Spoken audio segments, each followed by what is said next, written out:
You welcome back to my channel. मैं आज आप लोगों के लिए लेकर आ चुकी हूँ एक कलेक्टिव रीडिंग जिसका टॉपिक रहने वाला है कि उन्हें वापस आने से क्या रोक रहा है। ओके, ऐसा क्या है जो उन्हें रिस्ट्रिक्ट करता है, रोकता है आपके पास वापस आने से। तो ऐसा क्या है जो उन्हें वापस आने से रोक रहा है। और ये रीडिंग जनरल है, तो हो सकता है आपसे रेजोनेट करे ना करे, आपको ओपन माइंडेड होकर सुननी है। ये रीडिंग सभी ज़ोडिएक साइन के लिए है, हर उम्र के व्यक्ति के लिए है और टाइमलेस है। यानी जब भी आप इस वीडियो तक पहुंचे हैं, ये वीडियो आपके साथ तभी रेजोनेट करेगा। ओके व्यूअर्स, अगर आप ड्रीम टैरो चैनल पर पहली बार आए हैं और आपने अब तक सब्सक्राइब नहीं किया तो मैं आपसे रिक्वेस्ट करना चाहूँगी कि सब्सक्राइब ज़रूर कर लें ड्रीम टैरो चैनल को और बन जाएं ड्रीम टैरो फैमिली का हिस्सा, क्योंकि मैं ऐसे ही डिफरेंट टॉपिक्स पर रीडिंग लेकर आती रहती हूँ। रीडिंग्स के दौरान intuitive messages, channelled messages and channel songs provide करती हूँ जो मैं नहीं चाहती कि आप मिस कर पाएँ। इसीलिए सब्सक्राइब ज़रूर करें और बेल आइकन को प्रेस करना ना भूलें, ताकि जब भी मैं कोई वीडियो लेकर आऊँ सबसे पहले आप उसे देख पाएँ। ओके व्यूअर्स, अगर आप मुझे देखना चाहते हैं, मेरे साथ face to face virtual interaction करना चाहते हैं, तो आप मेरे न्यू यूट्यूब चैनल को सब्सक्राइब कर सकते हैं जिसका लिंक डिस्क्रिप्शन में है। ओके, और अगर आप मुझे इंस्टाग्राम पर फॉलो करना चाहते हैं तो कर सकते हैं, इंस्टाग्राम का लिंक भी डिस्क्रिप्शन में आपको मिल जाएगा। आइए चलिए देखते हैं कि ऐसा क्या है जो उन्हें रोक रहा है वापस आने से। Okay, I am sorry for the background noise viewers, यहाँ कुछ गाड़ियाँ हैं बाहर सुबह सुबह। ठीक है, तो आई होप आप मेरी आवाज़ पर फोकस कर पाएँ और इस बैकग्राउंड नॉइस को अवॉइड करें। तो ऐसा क्या है जो उन्हें वापस आने से रोक रहा है। Let's see. 6 of Pentacles,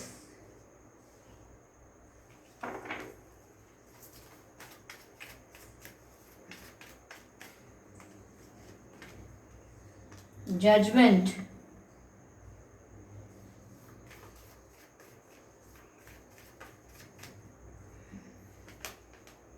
Four of Wands. I need one more card.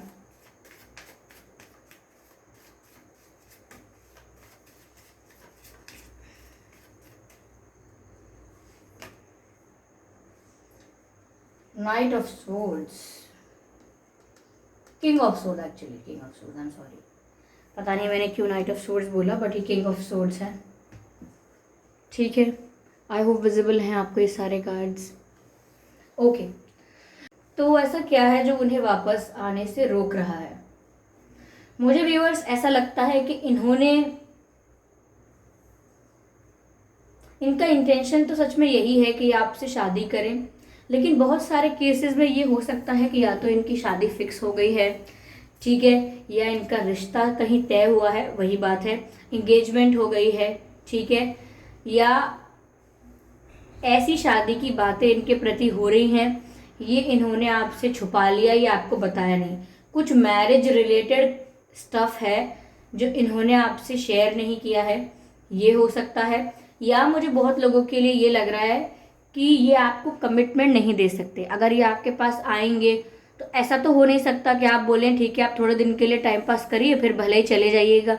आपको भी स्टेबिलिटी चाहिए, कमिटमेंट चाहिए फ्यूचर के लिए। और मुझे लगता है कि ये शादी के लिए कमिट शायद नहीं कर सकते हैं, इनकी सिचुएशन कुछ ऐसी है, इसीलिए भी ये वापस आने से रुक जाते हैं, क्योंकि इनको इस चीज़ का रियलाइजेशन होता है कि अगर वो लौट कर आएंगे तो उन्हें कमिट करना पड़ेगा, या आप कमिटमेंट मांगोगे, कमिटमेंट को लेकर आपके प्रश्न होंगे और वो ये कर नहीं पाएंगे, इसीलिए भी वो अपने आप को रोक लेते हैं। और फॉर सम केसेस मुझे ये भी लग रहा है कि इन्होंने आपसे कोई शादी रिलेटेड बातें, मैरिज रिलेटेड बातें छुपाई हैं, जैसे रिश्ता आना, रिश्ता पक्का होना, एंगेजमेंट होना, तो कुछ इन्होंने आपसे इस मैटर में भी छुपाया हो सकता है, जिसकी वजह से मुझे ये भी लग रहा है कि वो ये सोचते हैं आपको कि आप थोड़े स्ट्रिक्ट हैं, थोड़े आप स्ट्रेट फॉरवर्ड हैं, तो उन्हें आपके एंगर से या आपके गुस्से से उन्हें डर भी लगता है कि आपको कोई बात बुरी लग सकती है, या इन्होंने आपको कोई बात बताई तो वो आपको इतना हर्ट कर सकती है वो बात कि आप कोई बड़ा डिसीजन ले लो, ऐसा कर सकते हो। इनकी तरफ कभी दोबारा मुड़कर ना देखो, ऐसा कर सकते हो। या इनसे इतने सवाल करो, तीखे सवाल, इतने ज़्यादा कि इनके लिए सच बताते बताते ये शर्मिंदा हो जाएं, अशेम्ड फील करें। तो आप इन्हें एक किंग लाइक एनर्जी में लगते हो, जो ना तो मैनिपुलेशन पसंद करता, ना मैनिपुलेशन हैंडल कर सकता, और किसी ऐसे पर्सन के साथ तो डील ही नहीं कर सकता जो मैनिपुलेटिव है, झूठ बोलता है। तो यहाँ पर इनको अपने लिए ये सिचुएशन लग रही है।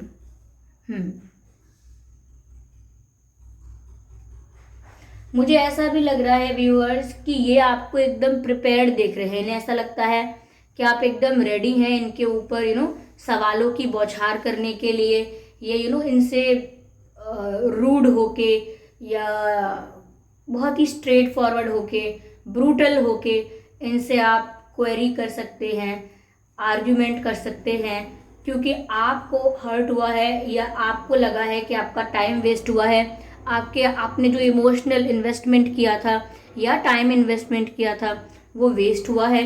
तो आप इस चीज़ से गुस्सा होकर काफ़ी कुछ इन्हें सुना भी सकते हैं। तो उस चीज़ से भी ये डरते हैं। आपकी पर्सनालिटी थोड़ी स्ट्रांग है, ठीक है, थोड़ी स्ट्रांग किंग लाइक पर्सनालिटी है आपकी, किंग टाइप के आप हैं, थोड़े किंग जैसे हैं। जैसे कोई किंग होता है तो उसकी पर्सनालिटी हमेशा स्ट्रांग एक्सपेक्ट की जाती है, तो ऐसे ही उन्हें आपकी पर्सनालिटी लगती है।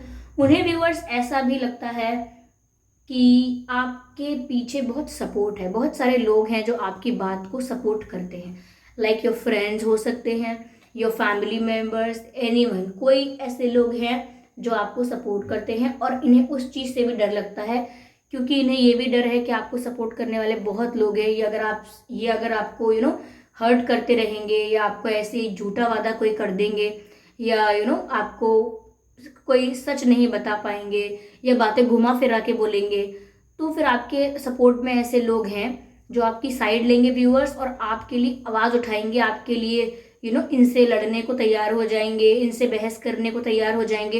तो ये ऐसी सिचुएशन आने से भी डरते हैं। Give me some time, I need a moment, let me have some water.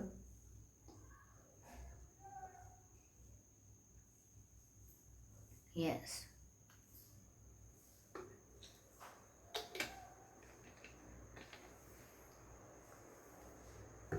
Okay. तो ये थोड़ा आपको ब्रूटली ऑनेस्ट टाइप का देखते हैं कि आप झूठ वगैरह सहन नहीं करते, ना आपसे होता, और आप चाहते हो व्यूअर्स की चीज़ें रही क्लियर। अगर आप नहीं प्यार करते हैं तो आप क्लियर बताएं। आप हमें कभी कमिट नहीं करेंगे, आप हमारे में इंटरेस्टेड ही नहीं है, यानी कि आपको कोई इंटरेस्ट नहीं है हम में, तो आप ये क्लियर बताएं। आपकी कोई फैमिली प्रॉब्लम है या आपकी कोई पर्सनल प्रॉब्लम है तो वो भी आप क्लियरली बताएं। तो यहाँ पर आप क्लियरली चीज़ों को सुनना पसंद करते हैं, फिर चाहे वो कड़वी लगे आपको, ये सच कितना भी कड़वा लगे, फिर भी आप सच सुनना पसंद करते हैं। ये आपकी क्वालिटी अच्छी है, लेकिन आपको गुस्सा भी आ जाता है ऐसे लोगों पर जो झूठ बोल देते हैं, बात छुपा लेते हैं, और फिर ये भी दावा करते हैं कि हम आपके अपने हैं, हम आपके वेल विशर हैं। तो आपके लिए बहुत ट्रिगरिंग हो जाता है ये कि आप कैसे अपने हो, आप कैसे वेल विशर हो, जो आपको मुझसे ही झूठ बोलना पड़ रहा है। ओके, किसी ने आपसे झूठ बोला, आपको इस चीज़ का बुरा लगता है, लेकिन सबसे ज़्यादा बुरा आपको इस बात का लगता है कि इसे मुझसे झूठ बोलने की ज़रूरत क्या पड़ी। ओके, मैंने ऐसा क्या एनवायरनमेंट क्रिएट कर दिया, मैंने ऐसा क्या ऐसा इमेज क्रिएट कर दिया, ऐसी क्या थिंकिंग और ओपिनियन बना दिया इनके दिमाग में जो इन्हें मुझसे झूठ बोलने की ज़रूरत पड़ी। ओके, जब हम ये सोचने लग जाते हैं कि झूठ बोला तो बोला, लेकिन बोलना पड़ा क्यों, ऐसी क्या बात थी जो ये हमसे सच बोलने में कतराए, तो यहाँ पर आप अपने ऊपर सवाल उठाने लगते हो कि मैंने ऐसा क्या कर दिया। तो वो आपको अच्छा नहीं लगता, आपको अपने आप को गलत सिचुएशन में, बुरी हालत में देखना पसंद नहीं है, आप अपने आप की बुरी कंडीशन नहीं देख सकते, इसीलिए आप अपने ऊपर सवाल उठाने लगते हैं, अपने आप को क्वेश्चन करने लगते हैं कि आपने किसी के संग ऐसा क्या किया है कि वो इंसान आपसे फ्रैंक होकर सारी बातें नहीं कहता है। ओके, तो इन्होंने बहुत कुछ छुपाया हो सकता है, और वो आपकी ऐसी पर्सनालिटी से डरते भी हैं। सेकेंड चीज़ ये भी लग रही है कुछ लोगों के लिए कि वो कमिटमेंट नहीं दे सकते, क्योंकि उनकी लाइफ में कुछ साथ में भी चल रहा है। मैंने कहा ना कि या तो एंगेजमेंट हुई हो सकती है, या बात चल रही हो सकती है, या फैमिली वाले इनके बहुत ही ट्रेडिशनल, ऑर्थोडॉक्स, स्ट्रिक्ट हो सकते हैं, डिसिप्लिन हो सकते हैं। तो ये फैमिली के अप्रूवल या परमिशन के बिना ज़्यादा चीज़ें नहीं कर पाते हों, अपना खुद का इंडिपेंडेंट डिसीजन नहीं ले पाते हों, उसमें हमेशा किसी का इन्वॉल्वमेंट या इंटरफेरेंस रहता हो, ये भी एक रीज़न होता है कि ये आपके पास वापस आने से रुक जाते हैं।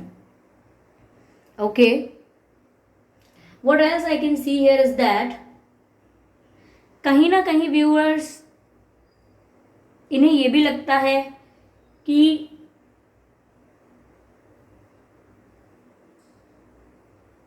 ये प्रे करते हैं, यानी कि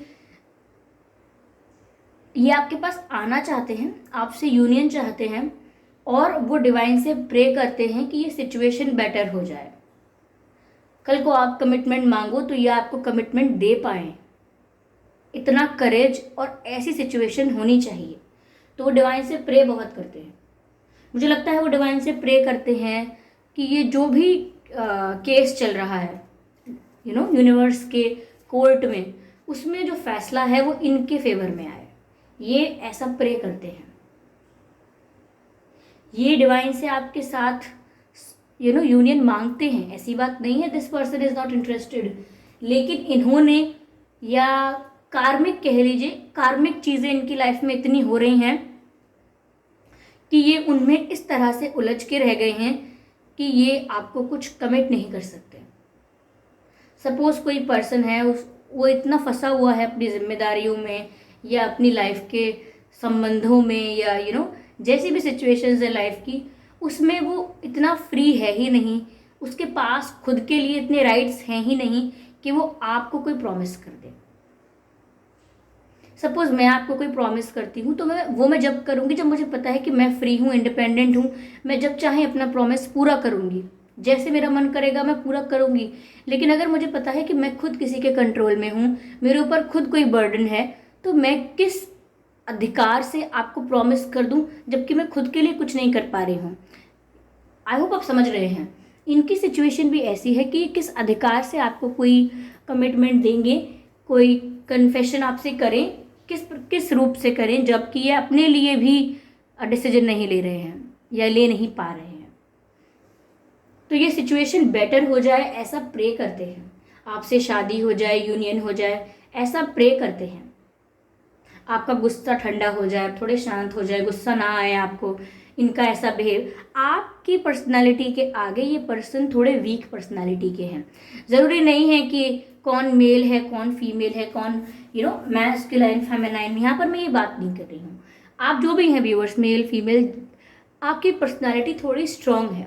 आप अपनी लाइफ को अपनी शर्तों पे, अपने टर्म्स एंड कंडीशंस पे जीना पसंद करते हैं, और ऐसा नहीं है कि ये पसंद नहीं करते ऐसा जीवन जीना, ये करते हैं, लेकिन इनकी लाइफ में कार्मिक सिचुएशंस इतनी ज़्यादा हैं कि ये अपने कर्म को ही बस करते जा रहे हैं। यानी कि जो भी हम कहते हैं कि हमने कभी गलत किया था या कुछ किया था, किस सिचुएशन की वजह से हमने पहले कभी कुछ किया था, तो वो कर्मा रिफ्लेक्ट होकर हमारे पास आता है।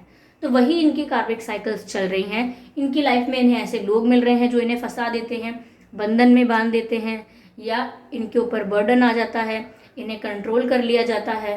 तो ये सब कार्मिक हो रहा है, इसमें आपका कोई दोष नहीं है व्यूअर्स। मैं तो ये कहूँगी आपके ये जो पर्सन है इनका भी कोई दोष नहीं है, पर्टिकुलरली इनका भी कोई गलती नहीं है।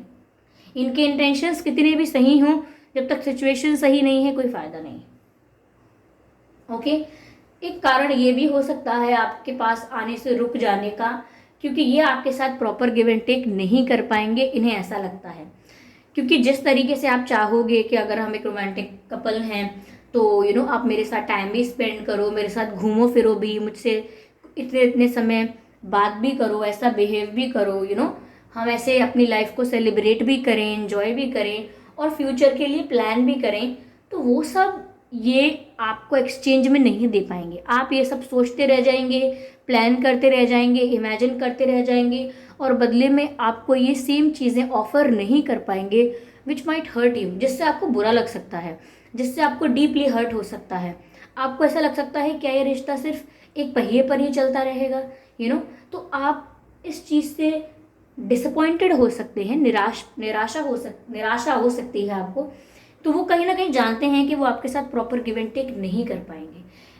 कभी कभी इंसान अपने आप से इतना हारा हुआ होता है कि वो सामने से ही कह देता है कि आप लाइफ में बहुत कुछ डिजर्व करते हैं और मैं वो सब आपको नहीं दे पाऊंगा या नहीं दे पाऊंगी, इसीलिए मैं आपकी लाइफ भी ख़राब करना नहीं चाहता या नहीं चाहती। तो ज़रूरी नहीं है कि सब कुछ गड़बड़ है, कभी कभी इंटेंशन अच्छा भी होता है लेकिन सिचुएशन अच्छी नहीं होती। ठीक है, मुझे यहाँ पर ऐसा लगता है कि ये सारी चीज़ें हैं जो इन्हें आपके पास आने से रोक लेती हैं। मैं इसी डेक से और क्लैरिफाई करना चाहूँगी।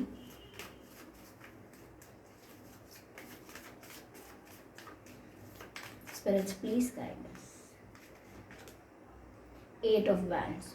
व्यूअर्स, मुझे लगता है कि ये आपसे बात करना चाहते हैं, like they really want to communicate to you. इनको सच में आपसे बातें करनी है, लेकिन दे स्टिल कंट्रोल देमसेल्व्स, वो खुद को रोकते हैं अब भी।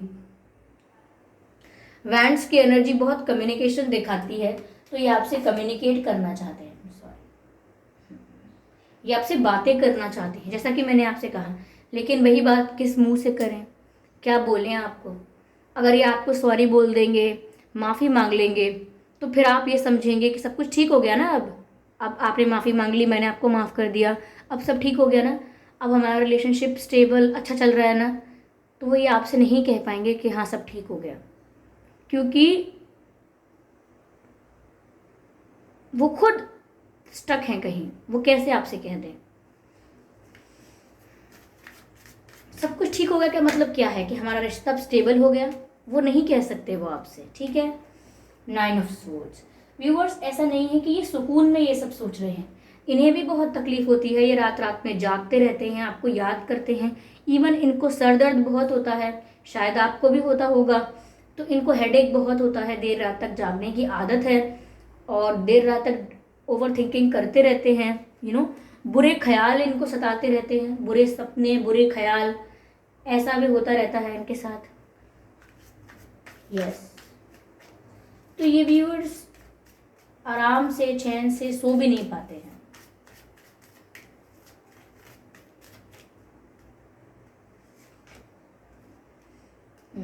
Two of pentacles.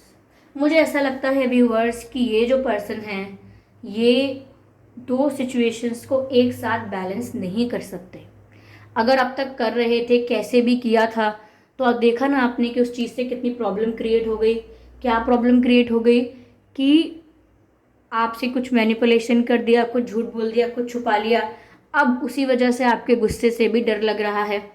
तो इन्होंने अगर आपको और दूसरी सिचुएशन को एक साथ जगल करने की कोशिश पहले की है, ऐसा नहीं है कि उन्होंने आपको शुरू से इम्पोर्टेंस नहीं दी या वैल्यू नहीं करते हैं, अब भी करते हैं। और शुरू में इन्होंने ट्राई भी किया कि आपको और अपनी ख़राब सिचुएशंस को साथ साथ बैलेंस करके चले और सब कुछ चलेगा अच्छा।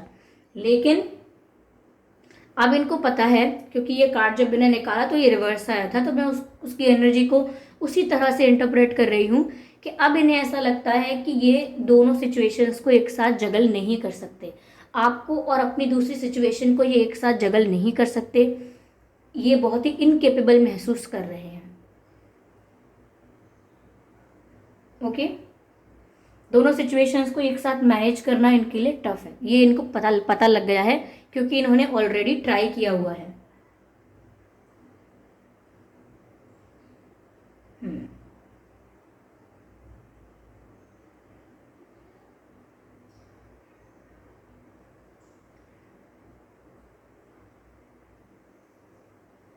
ऐसा लग रहा है जैसे एक सैंड स्टॉर्म में, रेतीले तूफान में उनको बोल दिया गया हो कि अब आंखें खोल के, मुंह खोल के खड़े रहिए यहाँ पे।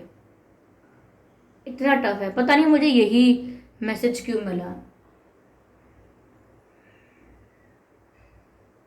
हो सकता है कोई स्टॉर्म आया हो कुछ दिन पहले आपके घर के आसपास, या तो तूफान आया हो आपके एरिया में या उनके एरिया में, स्टॉर्म कोई, तो उसके लिए भी मैसेज हो सकता है ये। बट मुझे इनकी डिफिकल्टी यहाँ पर चैनल हो रही है।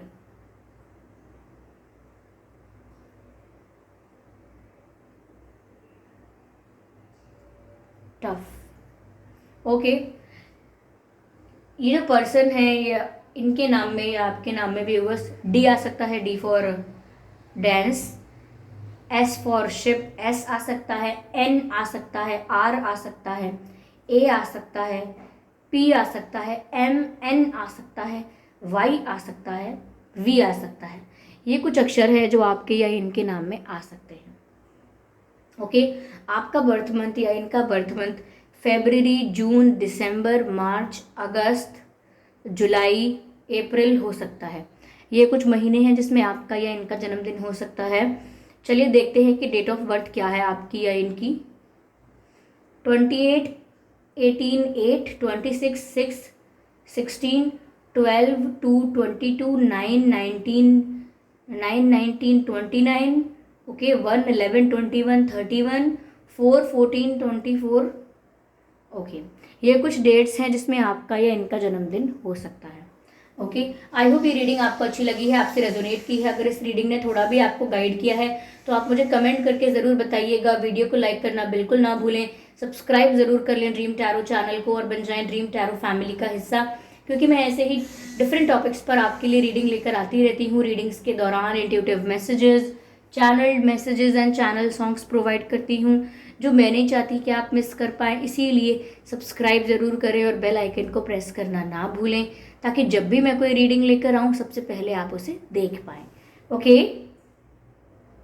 और अगर आप मुझे देखना चाहते हैं या मेरे साथ face to face virtual interaction करना चाहते हैं तो आप मेरे न्यू यूट्यूब चैनल को सब्सक्राइब कर सकते हैं, जिसका लिंक डिस्क्रिप्शन में है। ओके, और अगर आप मुझे इंस्टाग्राम पर फॉलो करना चाहते हैं तो कर सकते हैं, क्योंकि इंस्टाग्राम का लिंक भी आपको डिस्क्रिप्शन में मिल जाएगा। ओके व्यूवर्स, चलिए फिर मिलते हैं अगली रीडिंग में। तब तक के लिए bye bye family, bye bye angels, love you all.